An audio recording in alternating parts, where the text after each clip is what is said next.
Good evening, colleagues on my Facebook platform and on my YouTube channel. I want to share with you today something to do with the environment within which you execute or you operate your project. There are two types of project environment within which you operate your project. We have the internal environment and the external environment.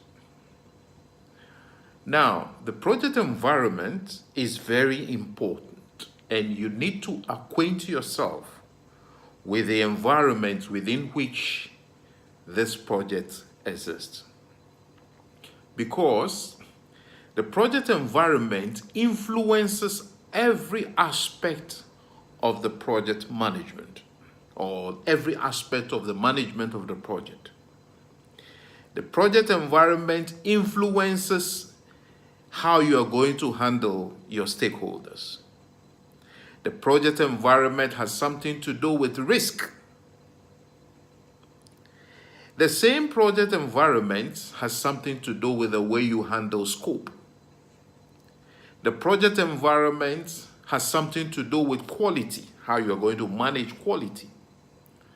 The project environment influences communication, how you're going to communicate on this project. The project environment also influences procurement, how you're going to handle procurement on this project. The project environment influences time, how you manage time, how you manage costs, how you manage your resources, and how you even execute the project. The delivery of the project, the process of delivering the project is all influenced by your project environment. So before you start running with the project, you need to be conversant with the environment within which you are operating this project. And in this short program, I'll discuss with you some of the things that you need to look out for in the project environment.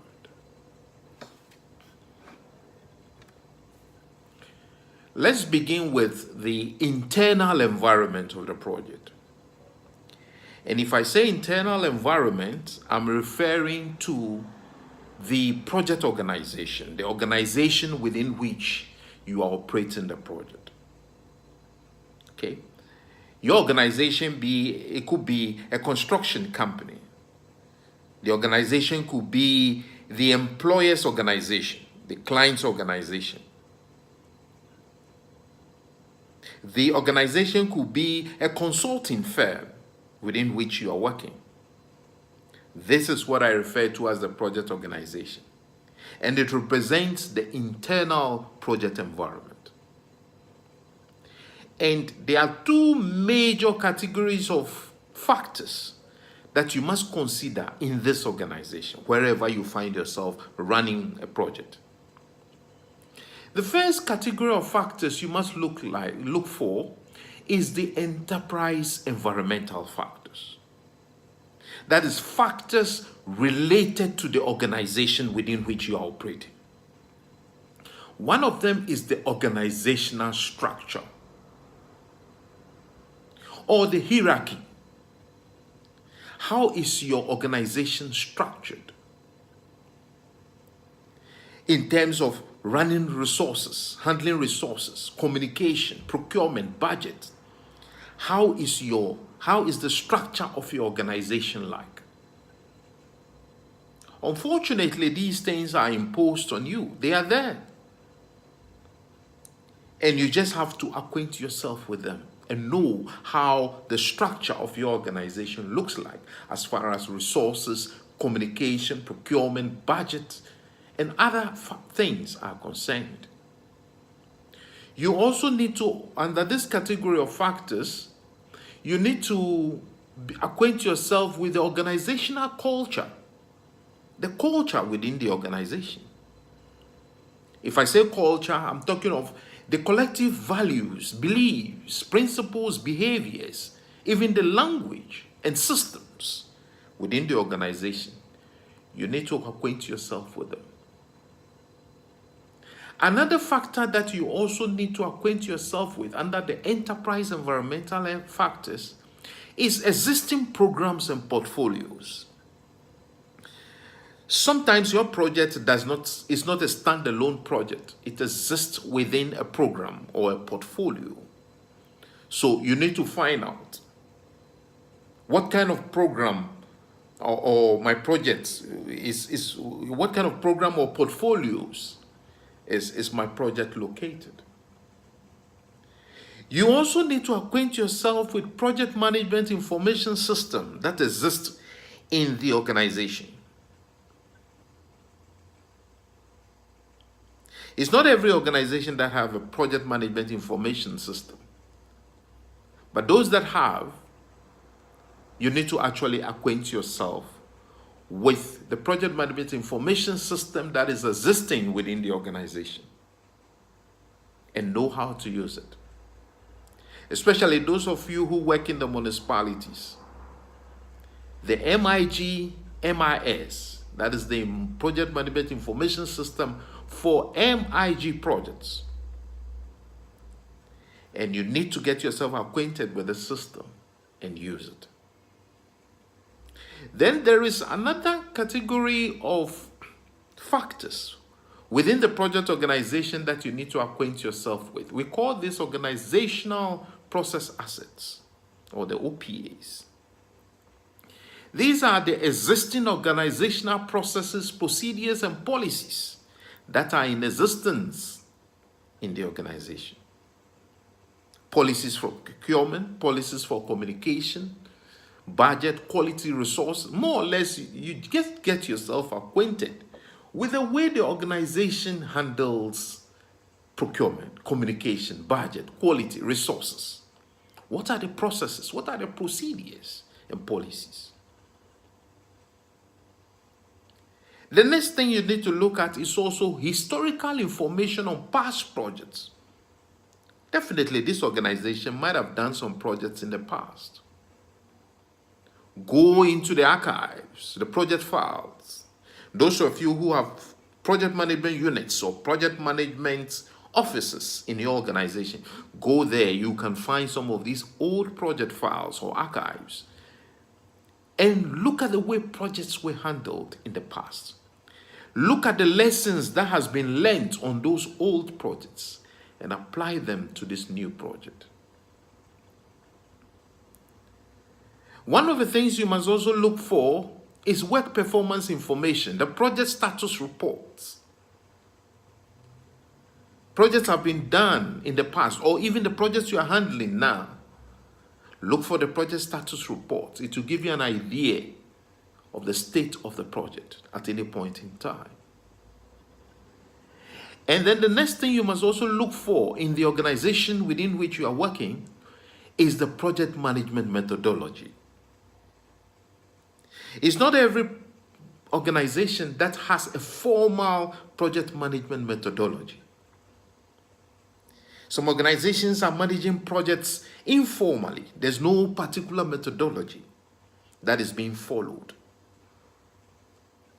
Get yourself acquainted with the methodology that is being used in your organization for the management of projects. It's very, very important. These projects' environmental factors are internal, and they tend to influence the success of the project. Then let's look at the project environment external.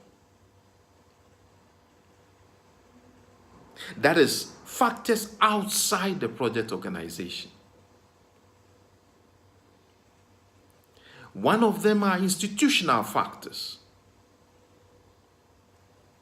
Things outside the control of the project organization, sociocultural factors, financial factors, legal factors, economic situations, environmental, market conditions, competitiveness, political situations, technological situations, health and safety situations, which are outside the project organization.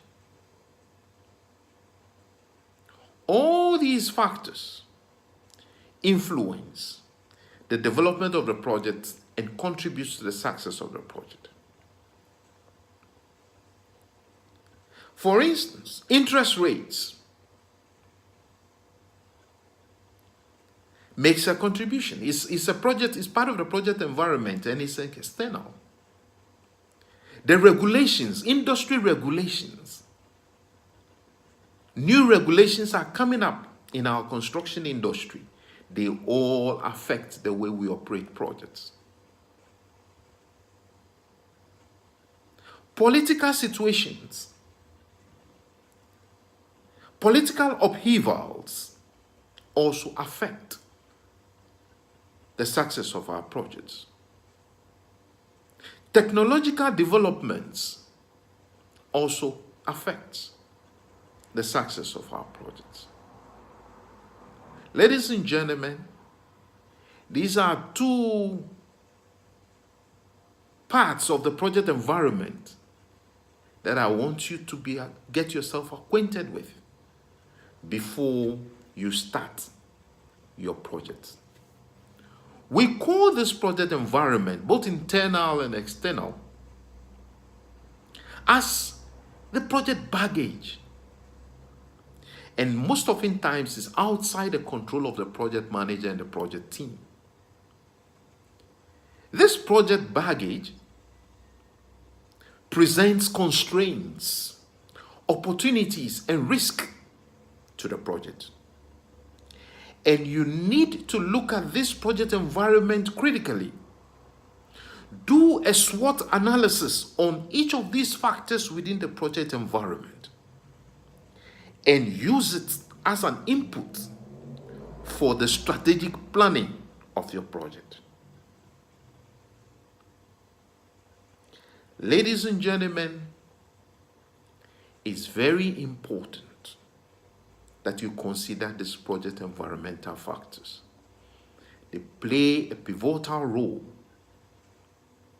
in the development and the success of your project. Thank you very much for listening. Follow me on my Facebook page, #GCCJBCC, or subscribe to my YouTube channel, JB Nate, and learn more about how to manage your projects effectively. Thank you very much.